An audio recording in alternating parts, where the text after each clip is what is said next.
अस्सलामु अलैकुम वरहमतुल्लाहि वबरकातुहू। सबसे पहले दुरूद सलाम अल्लाहुम्मा सल्लि अला मुहम्मद व अला आलि मुहम्मद कमा सल्लैता अला इब्राहीम व अला आलि इब्राहीम इन्नका हमीदुम मजीद।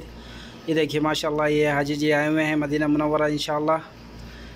ज़िला पंचायत से खड़े हुए हैं माशाअल्लाह, हमारे उत्तर प्रदेश से सवाजपुर से हाजी साजिद भाई के साथ में माशाअल्लाह हज़रत है। ये इनका सफ़र है इंशाअल्लाह मक्के के लिए। अल्लाह सुब्हानहू व तआला इनका हज कबूल फरमाए इंशाअल्लाह।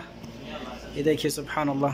और ये हमारा स्टाफ है माशाअल्लाह। ये पूरा अभी कमरे पर आए हुए थे, अल्हम्दुलिल्लाह दावत करी थी हमने इंशाअल्लाह।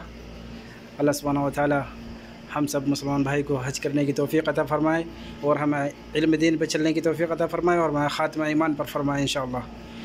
देखिए इंशाअल्लाह मिलते हैं अगले ब्लॉग में आपको इंशाअल्लाह। ओके भाई लोगों, अस्सलामु अलैकुम वरहमतुल्लाहि वबरकातुहू।